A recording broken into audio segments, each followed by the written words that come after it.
E aí, gurizada, tudo bem com vocês? Suave na nave.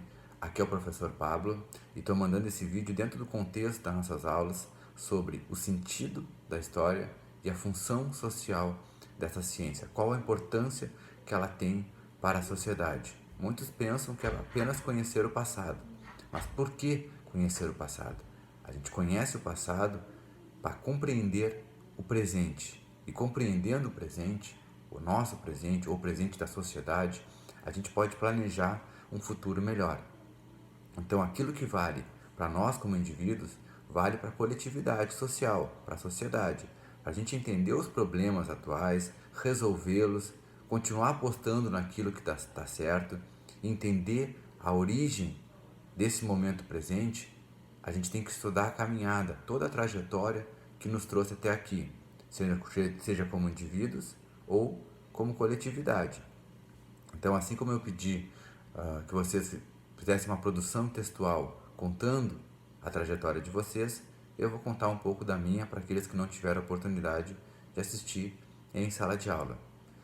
Eu me chamo Pablo, nasci em 1982 na cidade de Rio Grande, ao sul do Rio Grande do Sul. É uma cidade histórica, lá onde a Lagoa dos Patos desemboca no Oceano Atlântico, por isso ela tem uma praia, Balneário Cassino, e é cercada de águas da Lagoa dos Patos por um lado, do oceano por outro.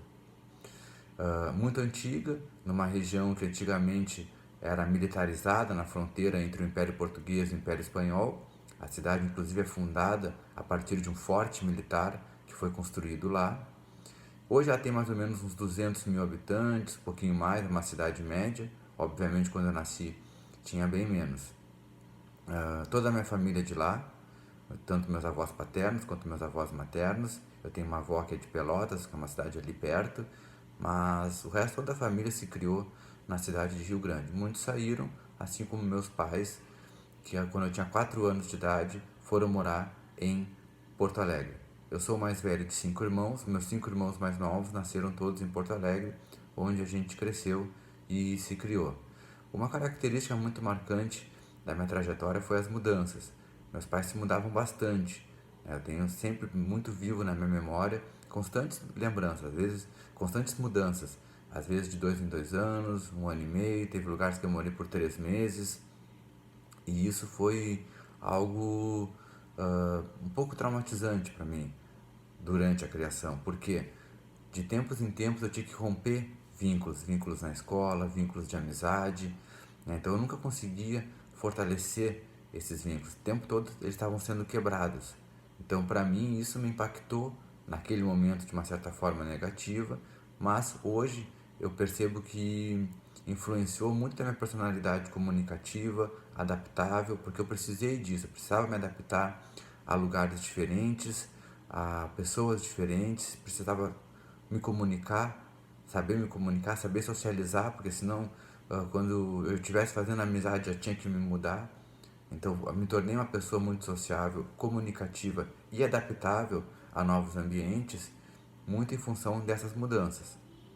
Então, embora não gostasse tanto na infância, também tive a oportunidade de conhecer lugares diferentes, em uma outra ocasião, cidades diferentes e dentro de Porto Alegre, muitos bairros diferentes, com características sociais e econômicas diversas, o que me fez também saber desenvolver uma habilidade de empatia, de conhecer diversos ambientes e saber me colocar no lugar das pessoas em várias situações. Bom, fui me mudando para várias regiões de Porto Alegre, tive uma infância muito tranquila, tive uma criação afetiva por parte do meu pai e da minha mãe, como a gente diz, uma educação não violenta, uma educação pautada no diálogo, às vezes no castigo, enfim, mas isso também é outra coisa que marca a minha personalidade hoje, né? Eu rejeito qualquer tipo de autoritarismo, porque em casa as ordens, as regras, elas não eram assim impostas através do grito ou através da ameaça. Tudo era dialogado, tudo era explicado o porquê. Então a gente sempre entendia por que existiam aquelas regras.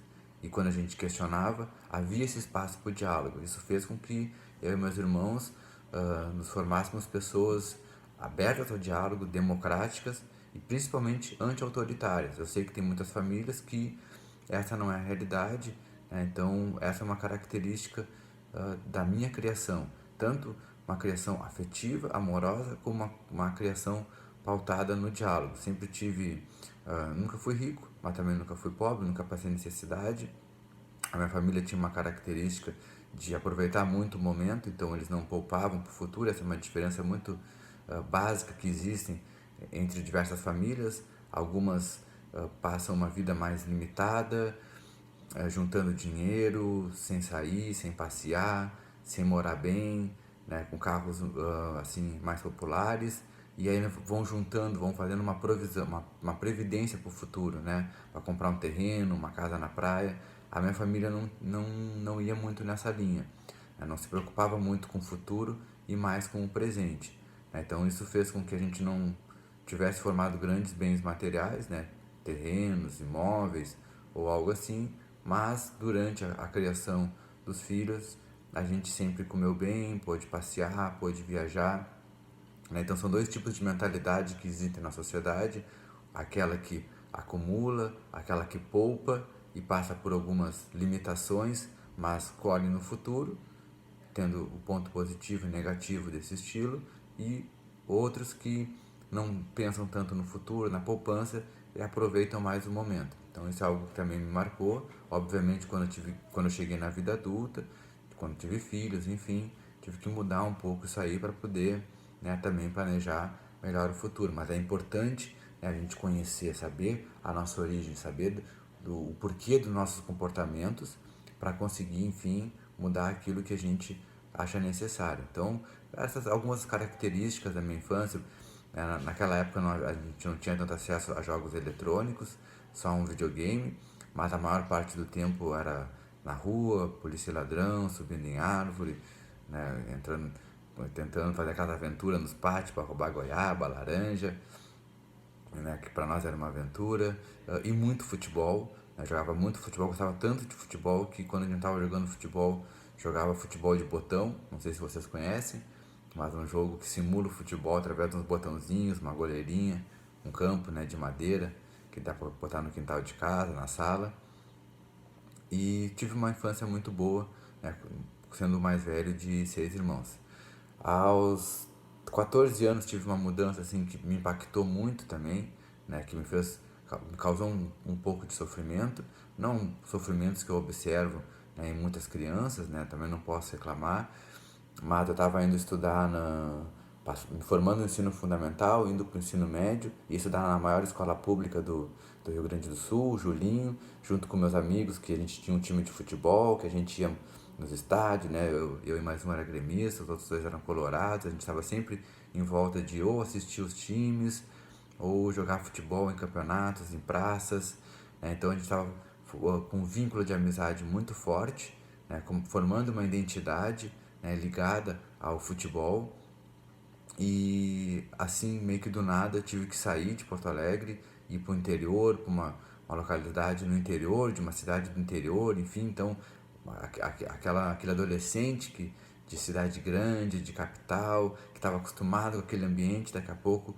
se viu numa zona rural, num ambiente, numa cultura, num cotidiano bem diferente. Isso foi a ruptura assim mais drástica que eu tive entre a minha infância e a minha adolescência, entre várias que eu tive. Mas acabei aprendendo muito também nesse lugar onde fui morar, contei essa história com mais calma na sala de aula. E, enfim, depois de 2 anos acabei voltando para Porto Alegre, fui morar num bairro onde gostei bastante, fiz várias amizades, né, um bairro mais popular, né, então já estava muito naquela coisa do rap, do samba, né, ainda do futebol, e isso tinha muito, né, a gente fazia roda de pagode nas esquinas, na praça, né, trocava muita ideia sobre rap, jogava muita bola, ia para os bairros vizinhos, né, já estava começando já saía na noite, enfim, mas mais uma vez também tive que me mudar depois de 2 anos. E aí eu não queria sair da escola que eu estava, meus pais queriam que eu saísse, eu já tinha 18 anos, e acabou que eu também saí de casa e fui morar na casa da minha avó, né, na minha avó materna, que já tinha saído de Rio Grande há muito tempo, estava morando em Porto Alegre com meu avô. Era uma casa onde eu gostava muito, circulava muita gente, né? A família da minha mãe e do meu pai são um pouco diferente, embora as duas tenham uma origem bem pobre. A do meu pai seguiu o caminho do estudo, né? Meus avós paternos são professores e, e tem uma formalidade, né? Um jeito de agir assim mais polido, digamos assim, né? A família da minha mãe, né, meus avós não tiveram tanto estudo e aí são a coisa mais de algazarra, assim, mais de ladaia, aquela coisa toda. E eu gosto um pouco dessa bagunça, embora também tenha sido influenciado pela ancestralidade paterna, tanto é que me tornei professor, assim como meus avós, mas também sempre gostei daquela liberdade, daquela bagunça, daquela zoada toda que era na casa dos meus avós maternos ali em Porto Alegre, e acabei indo para lá. E falando nisso, né, eu e meus irmãos somos frutos dessas duas famílias que acabaram se encontrando, pelo meu pai e pela minha mãe, e a gente herdou, né, comportamentos e hábitos de ambos. A gente é assim uma simbiose perfeita desse encontro familiar que o casamento do meu pai e da minha mãe tiveram. Falando nisso também, meus pais hoje eles são separados, mas só se separaram quando todos os filhos já estavam criados, fora de casa, enfim. Sempre tiveram um casamento estável, então o nosso lar sempre foi estruturado, isso também influenciou positivamente na minha criação. Bom, então aos 18 anos fui morar com meus avós ali em Porto Alegre e passei a trabalhar, trabalhei ali em restaurante da Câmara dos Vereadores de Porto Alegre, trabalhei em shopping, até que aos 22 anos entrei na faculdade para ser professor de história.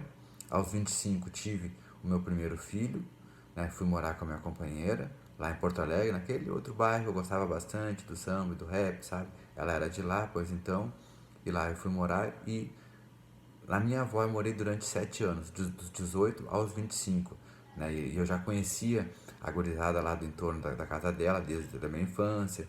Eu andava na rua com meu primo, enfim, que também morou lá quando a gente era criança. Então eu resgatei alguns vínculos da infância, né? E depois eu namorei 7 anos lá. Então foi um momento assim diferente da minha trajetória, que eu tive vínculos de amizade estáveis, né? Inclusive não só por ter morado 7 anos, mas ter morado num lugar onde eu conhecia as pessoas, porque eu ia visitar minha avó quando eu era pequeno. Saí de lá só quando eu casei, quando fui morar com a minha companheira. Não casei no papel nem na igreja, mas casei de morar na mesma casa, né? E quando tivemos nosso primeiro filho, aos 28 eu me formei, entrei na rede pública do Rio Grande do Sul como professor do Estado, onde sou professor até hoje, inclusive, não me desvinculei. Há 10 anos que eu dou aula na rede estadual do Rio Grande do Sul. Aos 35, aos meus 35 anos, a gente teve o nosso segundo filho, né, que tem 3 anos hoje o mais velho tem 13, o mais novo tem 3. E 2 anos depois que ele nasceu, eu fiz o concurso para o magistério de Santa Catarina. E antes de ser chamado, peguei minha transferência. Eu dava aula na cidade de Novo Hamburgo, no Rio Grande do Sul. Fui dar aula na cidade de Torres e morar, que é na fronteira entre Rio Grande do Sul e Santa Catarina, também em escolas estaduais. E fui morar em Balneário Gaivota, que é uma praia bem simpática ali, pequenininha, de 10 mil habitantes, no sul de Santa Catarina, ali perto de Sombrio, Passo de Torres, naquela região. Morei 2 anos lá, dei aula em Torres, dei aula em Balneário Gaivota e nesse ano me mudei para Garopaba. Já era um sonho antigo, a família da minha mãe, meus tios, alguns primos, meu avô e minha avó gostavam daqui da região, de vez em quando vinham. Eu já conhecia aqui desde de criança, vim quando era adolescente, vim quando era adulto. Um dia pensei que passaria num concurso para cá, viria dar aula, viria morar aqui e acabei vindo. E hoje, então, 2021, estou dando aula para vocês na Escola Maria Saad, para onde eu fui chamado, morando na cidade de Garopaba, gostando bastante, como já era de se esperar. E é isso. Meus irmãos estão espalhados, a minha família, quando eu fui morar na minha avó, eles moraram 7 anos na Bahia. Eu conheci lá lugares maravilhosos, sou apaixonado, sou maravilhado por aquele estado. Por mim já estaria lá. E agora tem um irmão no Mato Grosso, uma que ficou na Bahia, tem outra que voltou e agora foi para a Bahia de novo. Tem um que mora em Maquiné, no Rio Grande do Sul. Tenho dois irmãos professores e uma que veio a falecer, que se tornaria professora também. Então a gente manteve essa tradição paterna da família do meu pai, né, de professores. Tem um irmão que está fazendo sistemas de informação e quer ser professor de informática. E ao mesmo tempo, todo verão a gente se reúne, faz muita bagunça, muita brincadeira, briga, xinga, se ama, se abraça, que é muita da coisa também daquela zoada toda da família da minha mãe. E é isso aí, esse é um pouco da minha trajetória, né, para ajudar vocês também a entender quem eu sou, assim como vocês contaram a minha, e isso tem tudo a ver, né, com o sentido da história. A gente conhece o passado para poder entender o presente. Tudo que eu narrei, né, um pouco do que eu narrei dos acontecimentos que marcaram a minha vida influenciam a pessoa que eu sou hoje, assim como o que aconteceu na história da sociedade influencia e explica o que é a sociedade de hoje. E para a gente planejar um futuro melhor, a gente tem que conhecer o nosso passado, que é só assim vamos entender melhor o que está acontecendo no presente. Fechou? Isso aí.